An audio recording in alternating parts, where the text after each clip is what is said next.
O Senhor esteja convosco. Proclamação do Evangelho de Jesus Cristo, segundo Mateus.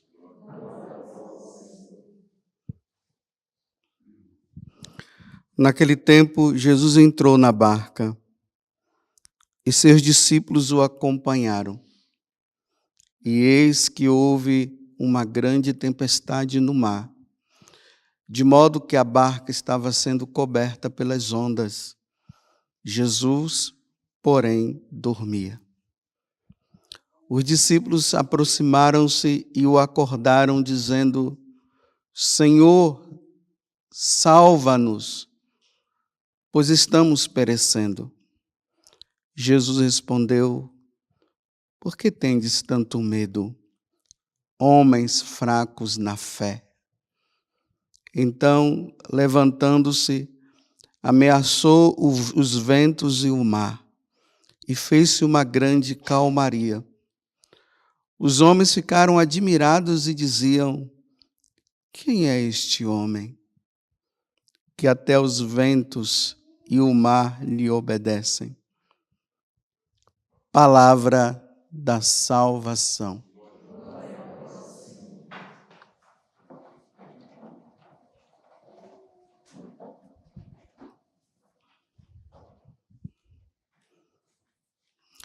Para quem tem participado da missa dominical e também das semanais, né? Durante esses dias nós meditamos essa passagem do Evangelho, só que foi a versão de São Marcos. Agora nós estamos na versão de São Mateus, que não é muito diferente. A igreja, ela sempre foi a barca, ela sempre foi vista pela igreja como a igreja. E aqui nós vemos que estão os apóstolos juntos com Jesus, dentro da barca, as tempestades estão sendo muito fortes, a barca está quase afundando, e os apóstolos gritam: Senhor, salva-nos, pois estamos perecendo. E Jesus está ali na maior tranquilidade, deitado e ainda dormindo, enquanto aparentemente a igreja está perecendo, a barca está afundando. Hoje a igreja nós vivemos essa situação também. Nós vamos percebendo no dia a dia, nós olhamos assim em volta e vemos uma igreja que, repito mais uma vez, aparentemente está perecendo. Aparentemente. E nós cristãos estamos gritando para Jesus: Senhor, salva-nos. É importante notar que durante toda a história da salvação e durante toda a história da igreja, a igreja ela passou por períodos difíceis, que parecia realmente que tudo ia se acabar. Por exemplo, no ano 303, o imperador Diocleciano, ele foi um dos imperadores piores que teve no Império Romano.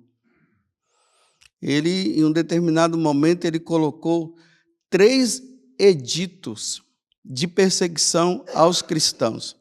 O primeiro edito, ele pedia que todas as igrejas fossem destruídas e todos os livros sagrados fossem queimados. Não contente com isso, ele coloca o segundo edito: perseguição ao clero, perseguição aos bispos. Bispo e padre, onde tivessem, deveriam ser denunciados e deveriam ser presos, e se não abandonassem a fé, deveriam ser mortos. O terceiro decreto foi oferecer sacrifício aos deuses. E aqui era uma apostasia muito clara. se os cristãos, eles não renunciassem à fé cristã, eles seriam mortos. Ou renunciavam para viver, ou não, e em seguida vinha a morte. É interessante que foi nesse período que surgiu, os vários mártires da igreja, como São Cosme, Damião, Santa Inês, Crisógono, Santa Luzia, São Jorge. Esses homens, eles se colocaram, e mulheres, se colocaram diante desses editos e diziam, não, nós não vamos fazer nada disso. E aí, eles eram mortos. Mas por um milagre que ninguém consegue entender, de repente o império de Diocleciano começa a se desmoronar. E quando começou a desmoronar, ele fugiu, para um dos recantos que ele tinha. E aí um dos ministros dele foi diante dele e falou assim, você tem que voltar e pegar a coisa com força. Aí ele levou esse homem lá no plantio de horta que ele tinha, Aí ele disse bem assim, olha, como os repolhos estão bonitos. E não falou nada mais.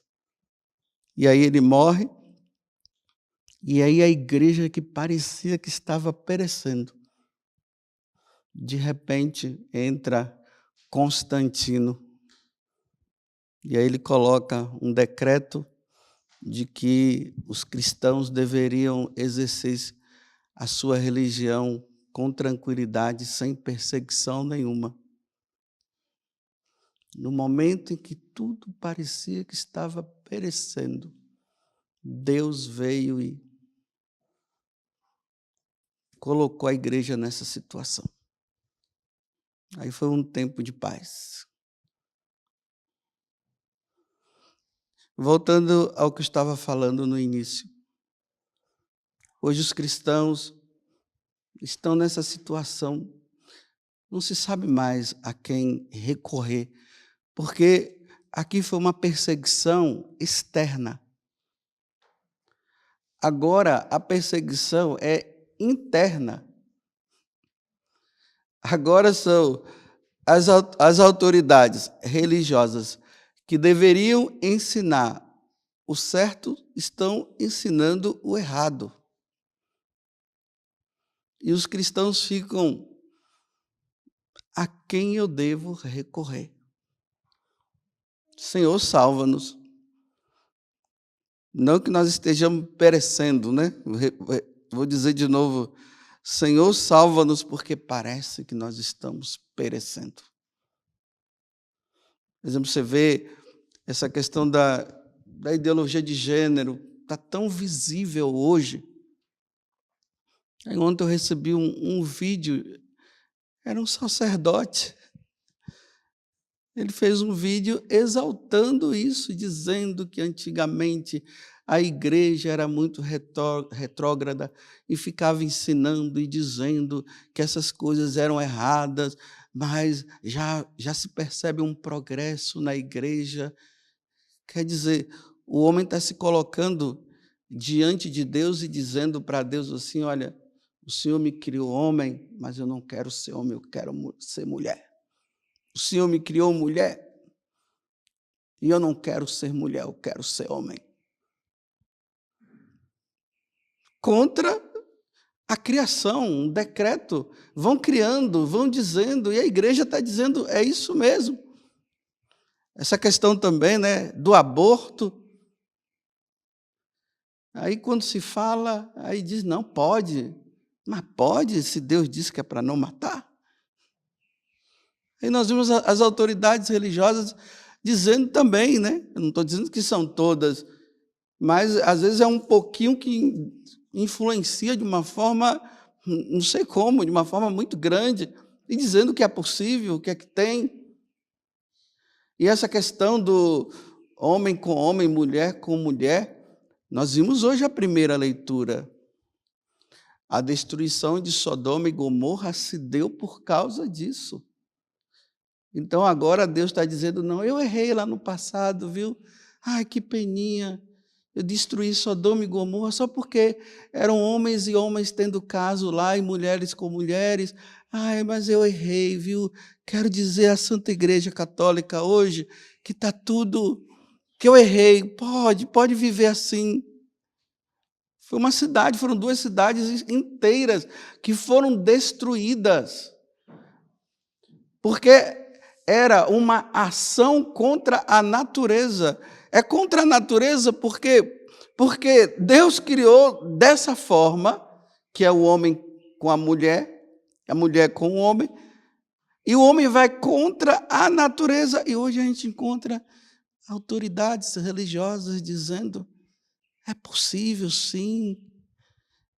A igreja sempre pensou de forma errada, ficou acumulando pecados, dizendo que isso é pecado. Isso não é pecado, não. Pode-se viver assim.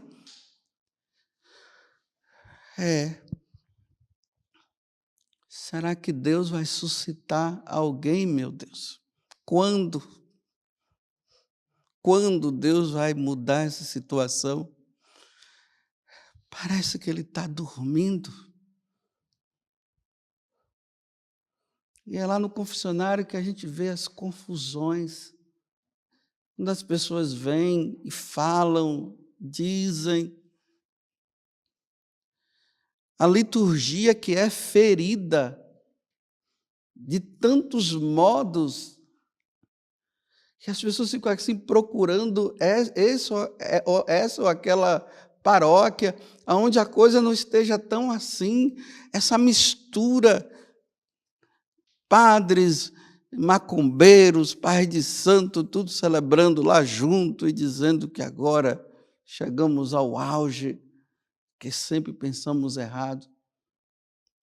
E aí o povo vai perecendo por falta de pastores que possam ajudar e vão perecendo também por ignorância, porque as pessoas também acabam achando que está tudo bem, porque foi aquela autoridade religiosa que disse, então, se ele disse, então está certo, e as pessoas vão entrando nesse caminho de destruição da alma, de destruição da salvação. Nós, líderes religiosos, vamos pagar. Não é aqui, não. É lá, diante de Deus. A autoridade, quando ela é exercida de forma errada, como diz tanto São Paulo fala, São Pedro, né? Que toda autoridade ela foi constituída por Deus. Nós vemos isso claramente lá no passado com Davi e Saul, né? Davi que teve a oportunidade de matar Saul e não matou, porque ele dizia assim, quem sou eu para fazer algo com um ungido do Senhor? Toda a autoridade é constituída por Deus, sim, é constituída por Deus. Mas se a autoridade não exercer bem o seu trabalho de autoridade, vão perecer. Não é agora, é depois.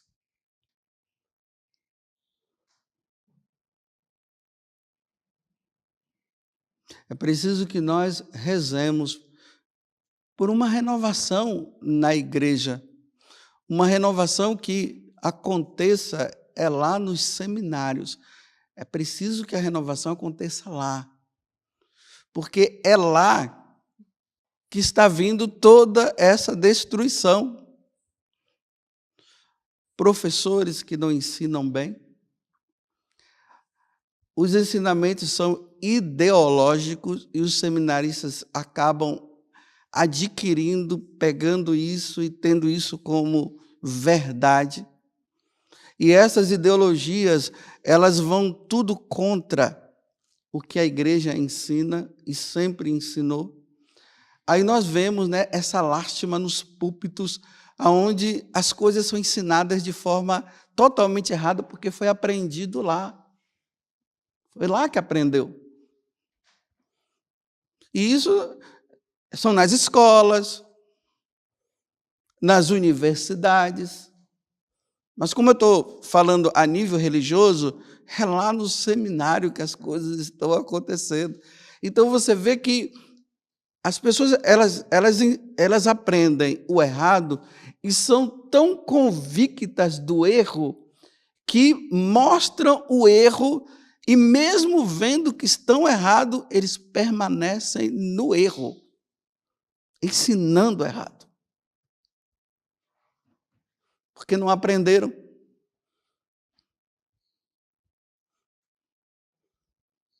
Que Deus nos ajude, né? E possamos hoje dizer, Senhor, salva-nos. Porque a impressão que dá é que nós estamos perecendo mesmo. Quando é que o Senhor vai fazer algo?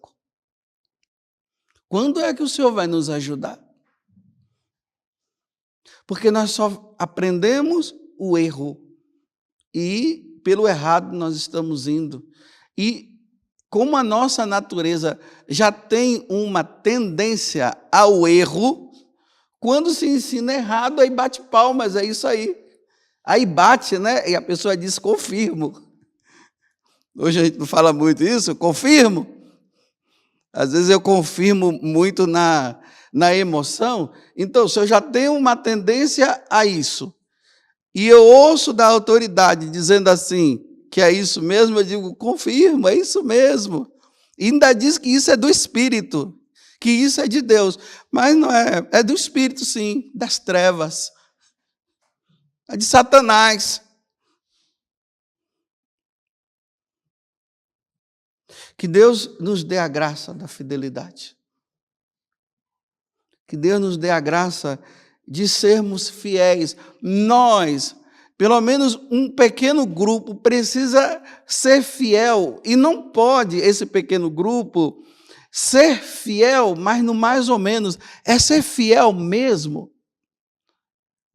Aquela fidelidade que está com toda a disposição até de perecer, de sofrer pela verdade. Sofrer pela mentira não dá. Não dá. Mas sofrer pela verdade. Que Deus suscite na igreja os novos São Sebastiões aí, as Inês, as Santas Luzias, e tantos São Jorges, e tantos outros, né? Que sejam ali fiéis, mesmo que não sejam entendidos, mas que sejam fiéis. Eu não estou falando aqui que é para levantar a bandeira, né? Do sabe lá o quê, e agora sair assim. Não, não é isso. É aquela fidelidade que não se deixa levar porque tem convicção do que a igreja ensina, do que a igreja sempre ensinou. E vai firme. E se for preciso morrer, glória a Deus que morra, mas que não abandone a fé facilmente. Porque se um Diocleciano, ele colocou uma lei, e aí as pessoas eram obrigadas, hoje não se tem o Diocleciano assim, né? Mas a lei são infiltrada, as coisas vão entrando facilmente. Facilmente. Vocês podem ver, vou terminar agora, viu? Para não cansar vocês. Dê uma observada nos filmes que existem hoje.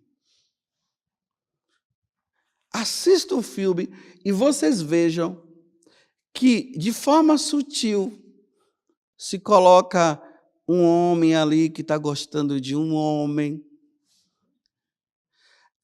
a criança que não quer vestir roupa, a menina que não quer vestir roupa feminina, ela quer vestir roupa masculina.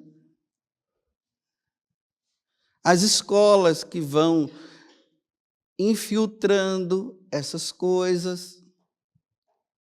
Aí, A pessoa, ela pega o geral do filme e diz assim, nossa, esse filme foi bom, né? Nossa, foi ótimo.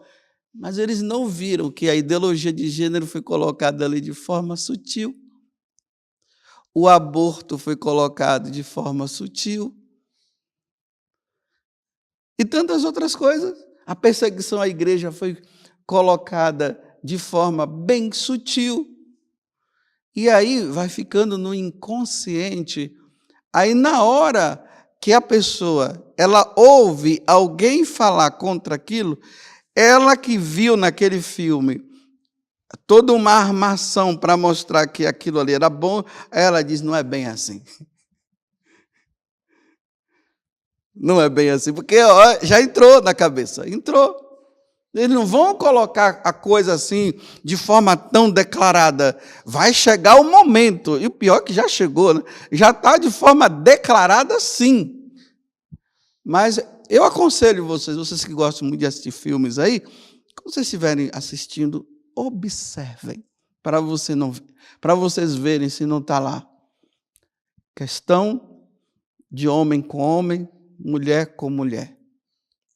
A criança que vai sendo introduzida na questão da ideologia de gênero.